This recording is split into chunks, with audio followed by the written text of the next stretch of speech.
Gents, last week we talked about wives, women being wife material. This week, we're going to talk about something different. The connection to women being wife material and being mothers is a very fine line. Only thing women care about and some of them don't even care about that, but the one thing women care about is being able to support themselves. So outside of a career, a job, or anything like that, or using their money to treat themselves and shit like that, they don't value shit else. They don't value the outcome of their children. They think dressing them up cute and fucking taking them to vacations and doing all that, they think that's raising children. They don't give a fuck about the needs of that child as far as overall how that child turns out. You give your daughter honey buns in the morning? Is that body positivity? Just be fat? Body positivity is not about that. Body positivity is loving yourself where you are in life. And what you do not like about yourself, you No, it's not. Okay, no, it's not. Well, I'm going to cut this real quick. No woman should ever have to debate a man over her body. Shut your mouth and your fat ass, boy. We have far too long been telling people it's okay to not do something about your health. It's okay to behave the way that you have. It's okay to feed our kids junk. It's okay for you to continue doing what you're doing because you don't have to take accountability, but you expect our kids to and wonder why they don't. And so when you go ahead and try to date some of these women who are single mothers, their expectations are just as ridiculous and just as unrealistic as well. Tell a man, oh, I need you to pay for the babysitter so I can come out with you. And he's like, oh, no, that's too much. That's where I draw a line. That's because you're not worth that to him. If the woman of his dreams was standing in front of him saying, you need to cover the babysitter, it's $15 an hour, he's going to be like, okay, plus the tip. You want to only be the man's dream girl when you even give him a shot at dating you. She's crazy.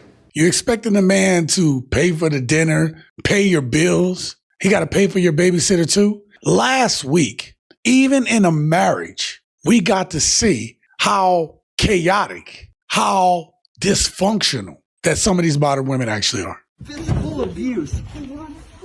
Yeah. Yeah. See, Taylor, this is all you do. It's the only thing you know how to do. Holy I don't give a Let me go. Stop. Dude, leave me alone. Oh my God. She's not a wife. The truth of the matter is, gents, modern women are struggling to be good mothers. And today we're going to talk about it.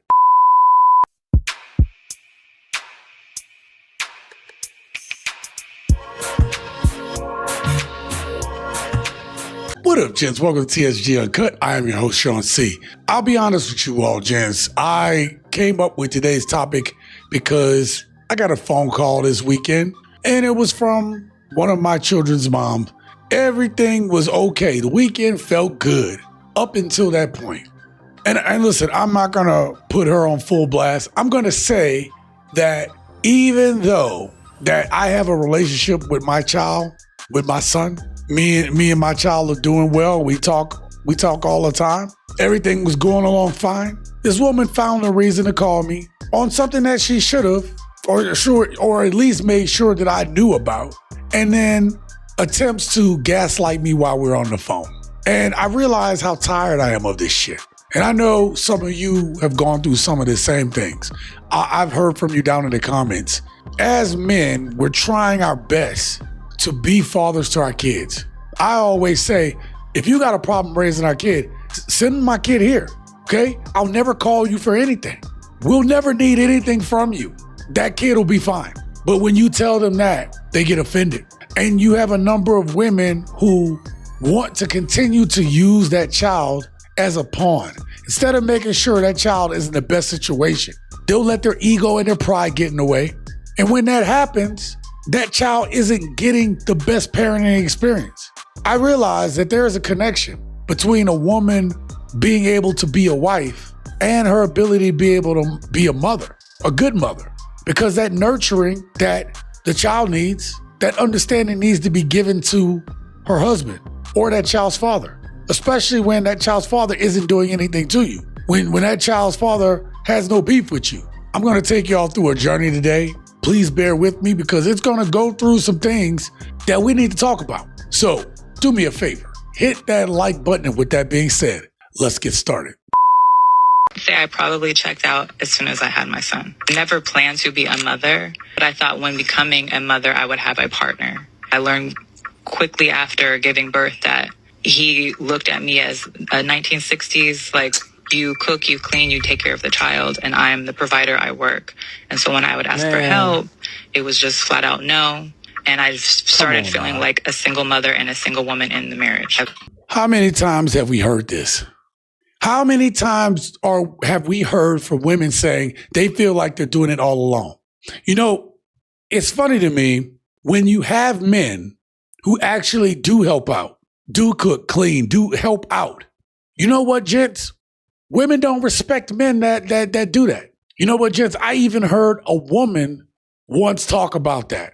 How women don't respect men that abdicate who they are. It's not to say that men shouldn't be there for their wife. If you care about your woman, you want to make sure she's fine too. But too often, women are just so, oh my God, you're not doing anything. Even if you are helping, it's not enough. And then if you help too much, then they don't respect you and they end up leaving anyway. Fuck is you sending your 1-month-old baby to daycare and you not doing shit at all, bro? I'm doing enough. You're not cleaning up, you're not doing shit. That's not cool to send a motherfucking baby to daycare, like, just for no fucking reason. You can take care of your own motherfucking baby, bro. So I'm sending him to daycare for no reason? For no fucking reason. You don't even got no job. You don't got shit going on, bro. Look at this house. This shit all over the place. You can at least fucking clean up. And you think we finna fucking go together and stay together? No. Anything with anybody kids? No. I don't like that shit at all, bro. I don't. You going to work. You get to go to work and get a break. It don't fucking matter. I'm doing something productive. You wanted to have kids so bad, so deal with the shit. So damn weird, bro. Me. I sent the kids to school so I don't have to be disturbed. Because I sent my 1-month-old to school, I'm wrong. Hell to the yeah. This is crazy to me that you got all of these women nowadays who can't handle being around kids. I mean, they're losing their shit. The first 5 years of your child's life is some of the most important when it comes to brain development. This is the time that you're supposed to be bonding with your child. There is no reason in the world that if you're not working, that you should be sending a 1-month-old to daycare. Why would you even consider becoming a mom if this is what the hell you're going to do? It's no wonder that these moms don't have no real bonds with their kids. I don't understand what people complain about. It is literally the biggest break I have ever had in my life. It was incredibly easy. You're not really doing anything. You know what I mean? It's not actual work. You're like packing a lunch and unloading a dishwasher and like getting Halloween decorations at Target. And people are like, oh my God, I'm so tired. And I'm sorry, but if your kids are in school, you're basically like, you have like 6 hours to yourself, you know? Why do you feel like all these other moms, we hear all this, oh my gosh, it's like the hardest job, you know, there's so much to do. Maybe they're just bad at it. Don't laugh! I'm just gonna say this. As a full-blown, 100% independent, full-time, working, providing woman, provide for myself and my kids, the happiest I have ever been in my adult life was when I was a stay-at-home mother and didn't have to worry about working, bringing home the bacon, and I just had to take care of the house, take care of my kids, and had plenty of time to take care of myself. So it is no secret that fatherlessness is probably one of the biggest issues that's going on in the Black community right now. We have so many young Black boys and young Black men that are growing up in fatherless households across the country. In fact, it has been so normalized to have a single parent Black woman reared Black household that people do not even know that that shouldn't be the standard. So now, since the Black men are out of the picture, since the father is out of the picture, now these young Black men are being raised by Black women who have disdain for Black men, who have disdain for the Black men that left them behind, and who takes the brunt of all of that anger and all of that pain? These young Black boys that they are raising. This is one of the biggest problems that we have in the Black community. Yes, the single mother epidemic. And the thing about it is, I've already showed you clips on this channel where women are choosing to do that. While I was pregnant, I broke up with him. So when I had her, I actually didn't call him to come be a part of the birth. And I think he was a little begrudged, but that's neither here nor there. That was for me. I wanted to have that moment be sacred and special. I wanted to be able to be focused, you know, and just be supported by my mom, my sisters, my aunts, my grandmother. Women are choosing this. I played this clip because I wanted to show you all when all else fails, when shit is going wrong, instead of taking accountability that I did this and fucked up my kid's life, you're going to blame some man that wasn't there. No, women are choosing this. Okay, we've already proven that women are sleeping with the same men. Women are sleeping with men that have multiple babies by multiple women because you're all sleeping with the same dude. I've already proven that. But I'm about to show you that is not just black men. My mom chose a white man to be my father, and he still left. Emotional damage. I'm gonna tell y'all some crazy stuff about growing up mixed with a black father and a white mother. German, to be exact. My mama made it seem like my daddy didn't want nothing to do with me my whole life growing up. I'm a country girl. My daddy country is bumpkin. But I remember my daddy pulling up every chance he got. And I still remember my daddy pulling up every chance he gets.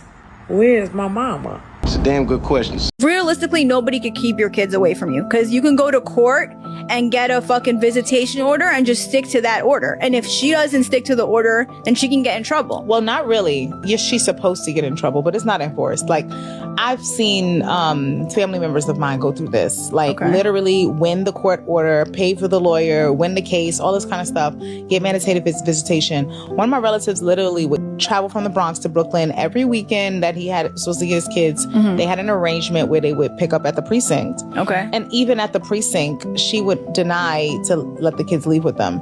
And all the police can do in that instance is make a report that she didn't deny it. Then you have to take those reports, go back to court and show the judge again, oh, this person's not complying. But it's an expensive process and they know that.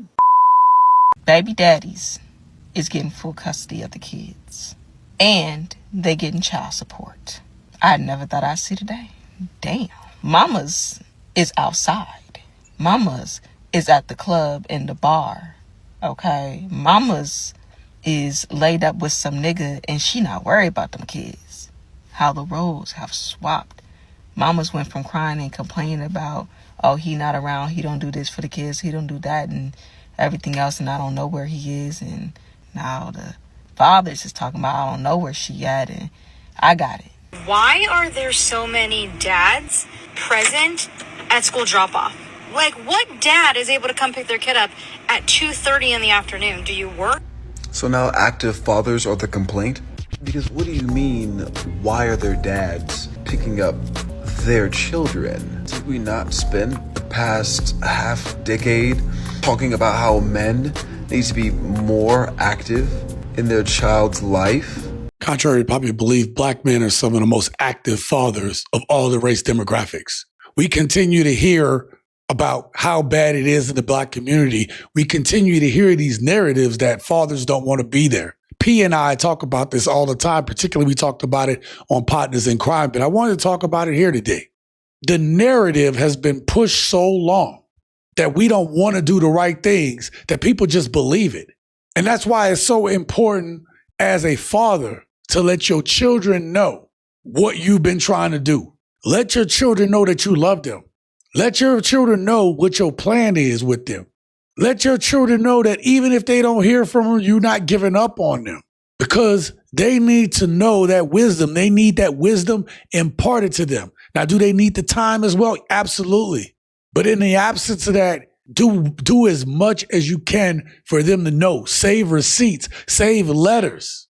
Let them kids know that you've tried. And that way, when they're older, they will know who it was that tried to hold them back. Me and my sisters were raised by my dad. And more often than not, he will talk cold cash shit to us, okay? You stupid. Shut your dumb ass up. Why would you do that stupid shit? Don't do that stupid shit. So you choose to be dumb today? I'm like, he got to a point where me and my sisters were getting so tired of being called deaf, dumb, and stupid that we started to do some critical thinking. We stopped to be like, man, yo, is this gonna have this man cussing us out today? Are we gonna be called stupid if we do this? If I yell and curse at my kids, you know I am mad. You know you took me to that level. So, because typically that's not how I talk to them. So I say all that to say, I think I need to start calling my kids stupid here and there. Because these kids be doing some dumb ass shit. Yes, damn right. I know that it may not be the best tactic to go ahead and be calling your kids stupid and stuff like that. I don't parent that way. I actually tell my kids about their gifts and their abilities because I want them to have confidence in those things. That's the same thing that my mom and the people around me did for me. Continuously pour into me about my gifts. But best believe, if I said or did some stupid ass shit, they were gonna let me know as well. Teach them in the way when they are young, so when they are older, they shall not depart. Were you so busy trying to be different from your dad that you missed the lesson that he was trying to tell you? Did you all miss the lesson that your father tried to tell you? The main reason why people say this generation is cooked because of these new parents, bro. These young kids nowadays have no guidance, and it's actually sad. And it's because these parents want to be friends with their kids and act like that's their homeboy and homegirl. Like, they don't get that belt to ass treatment no more because the system made that a crime. Let him cook. I feel like back in the day, kids had a certain amount of structure, you know? Because they knew if they did something bad, they was getting an ass whooping as soon as they came home.